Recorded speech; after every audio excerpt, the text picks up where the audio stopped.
জয় জগন্নাথ।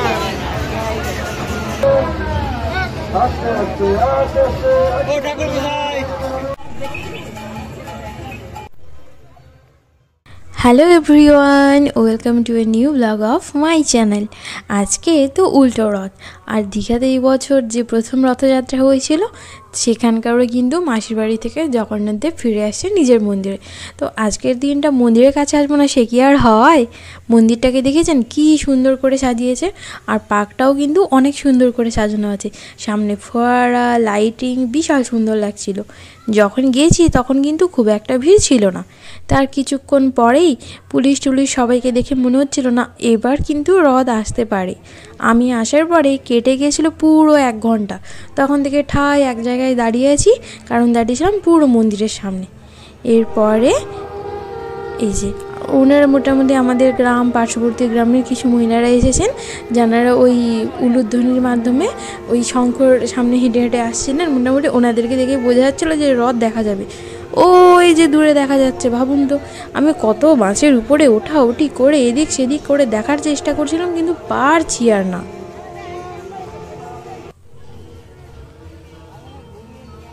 শঙ্করধ্বনি তার সাথে উলুধ্বনি সব কিছুই কিন্তু শুভ কিছুরই সূচনা হয়, তাই না?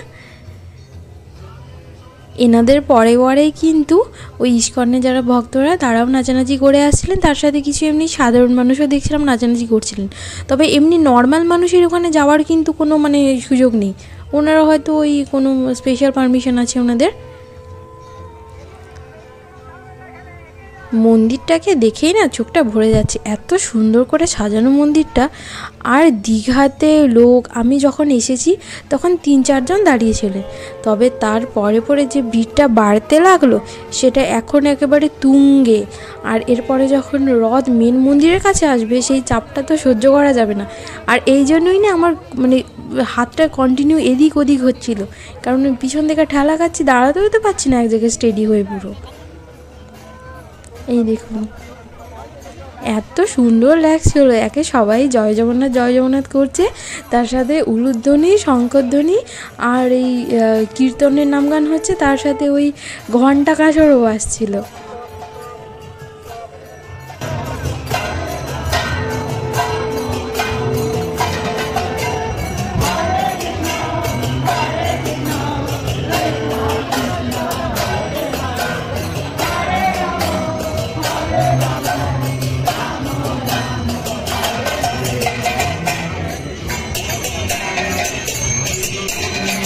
এরপরেই কিন্তু খানিক দূর থেকে ওই যে 3টে রথ দেখা যাচ্ছে। আমি জানি মন্দিরের সামনে সব থেকে ভালো ভিউ পাবো, আর ওই জন্যেই প্রায় 2 ঘন্টা আগে থেকে এসে এখানে দাঁড়িয়ে আছি। তার সাথে যা ভিড় এই জায়গাটায়, পুলিশরা অনেক চেষ্টা করছিলেন কন্ট্রোল করার। সবাই চাইছে যেহেতু মন্দিরের সামনে তো সব থেকে ভালো ভিউ পাওয়া যাবে। এই যে গুটি গুটি পায়ে এগিয়ে আসছে বলরাম দেবের রথ। সত্যি এত সুন্দর লাগছিল জায়গাটার, পুরো অ্যাম্বিয়েন্সটা এত সুন্দর, এটা বলে বোঝানো যাবে না। আর সবাই এক ধার থেকে হাত তুলে বলছিলেন জয় জগন্নাথ জয় জগন্নাথ। এটাই হচ্ছে জগন্নাথ মন্দিরের একদম মেন গেট। তো প্রভুদেরকে কিন্তু এই গেট দিয়েই নামানো হবে মন্দিরে নিয়ে যাওয়ার সময়। এই যে প্রথমে গেলেন বড় দাদা, এরপরে ছোট বোন আসছেন পিছন পিছন। সত্যি আগের দিন তো অনেক দূর থেকে দেখেছিলাম, ওই দিন কিন্তু রথগুলোকে অনেক দূর থেকে দেখেছি, তো অতটাও না ভালো করে দেখতে পারিনি। আজকে দেখে বিশাল খুশি লাগছিল আমার, কারণ আমি একদম ব্যারিকেডটার পাশেই দাঁড়িয়েছিলাম। ওই জন্যই তো 2 ঘন্টা আগে থেকে এসে দাঁড়িয়ে আছি। বলুন, ব্যথায় না পাগল একদম টনটন করছে, কিন্তু তাও ওই ব্যথা কিন্তু আরামসে সহ্য করা যায়। আর জগন্নাথ মন্দিরে সেই যখন থেকে এসেছি তখন থেকে দেখছি সবাই লাইন দিয়ে দিয়ে মন্দিরের ভিতরে ঢুকছেন। আজ প্রচুর ভিড় হয়েছে। সবাই মোটামুটি রথের দড়িটা হাতের নাগালে পাওয়ার জন্য অনেক চেষ্টা করছিল, কিন্তু কেউই পাচ্ছিল না, কারণ ব্যারিকেডটা যথেষ্ট ভালোভাবে দেওয়া আছে। এতগুলো বাঁশ বাঁধা আছে, কারো হাতই পৌঁছাচ্ছিল না অত দূর। এই যে সুভদ্রা মায়ের রথ একটু একটু করে এগিয়ে চললো। সত্যি মানে রথগুলো কাছ থেকে দেখতে না খুব ভালো লাগছিল আমার। আগের দিন তো এত ভিড় ছিল, সেই সবার পিছনে দাঁড়িয়েছিলাম, তারপরে মেয়েটা মানুষ ভালো করে দেখতে পাইনি। আর জগন্নাথ দেবের রথটা আবার কিছুক্ষণ পরে এলো, কারণ ওই মাঝখানে ওনাদের হয়তো কিছু প্রবলেম হচ্ছিলো যাতায়াতের সময়, কারণ দুটো রথ পরপর চলে গেছে। বাট এখানে অ্যাডজাস্ট করে দাঁড়ানোর ব্যবস্থা, কারণ 3 ভাই বোনকে তো নামাতেও হবে নাকি মন্দিরের ভেতরে। সবাই অপেক্ষা করছে জগন্নাথ দেবের রথ কখন আসবে। আর আমার ওই ফোনের ক্যামেরায় খুব একটা ভালো জগন্নাথ দেবের মুখটা দেখা যাচ্ছিল না, কিন্তু দূর থেকে রথের ভেতরে জগন্নাথ দেবের মুখটা এত মিষ্টি লাগছিল, সে আর বলার মতো নয়, কী মিষ্টি লাগছিল দেখতে।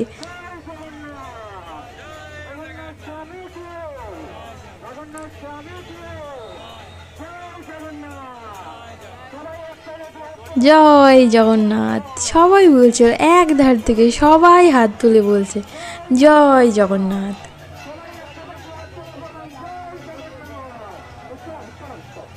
আহা হা হা, কি মিষ্টি লাগছে আমাদের জগন্নাথ দেবকে। সত্যি মাথার পাগড়িটা পরে না পুরো মুখটা এত মিষ্টি লাগছিল, সে আর বলার মতো নয়।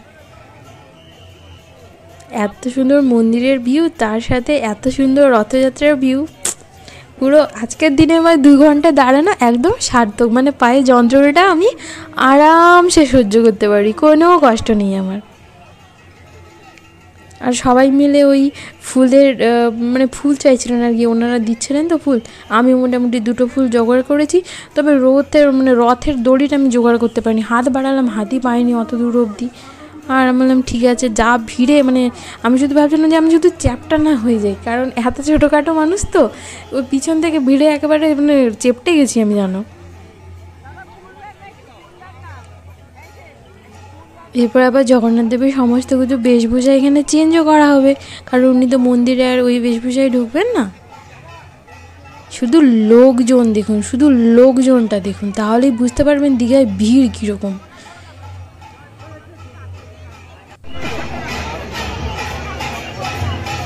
এই যে জগন্নাথ দেবের এবারে বেশভূষা চেঞ্জ করার ব্যাপার ছিল, আমরা সবাই দাঁড়িয়ে দাঁড়িয়ে দেখছিলাম।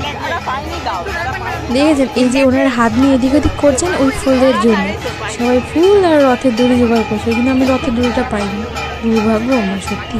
ফুল কিন্তু পেয়েছি। 3 জনের 3টি রথ, পিছনের রাস্তা কিন্তু পুরোই খালি, কিন্তু সামনের দিকে মানুষজন ভালোই আছে। কেন থাকবেন না বলুন, আবার সেই 1 বছরের অপেক্ষা।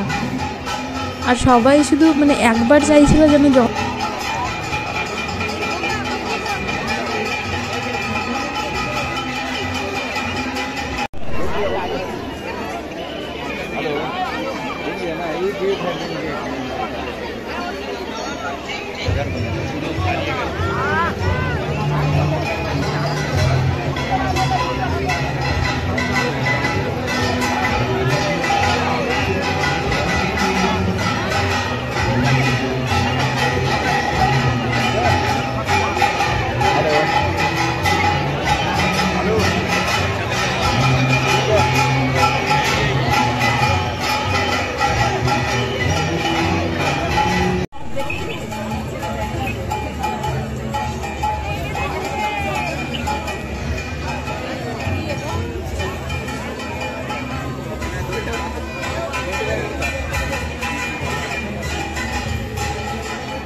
दर्शक करून घ्या लवकर.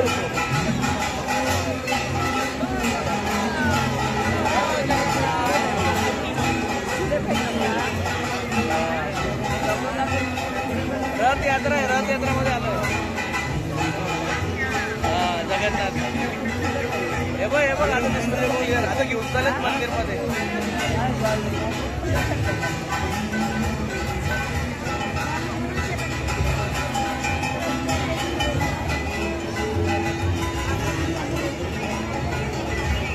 সবার প্রথমে কিন্তু বলরাম দেবকে রথ থেকে নামানো হবে, তারপরে 2 ভাই বোন নামবেন রথ থেকে।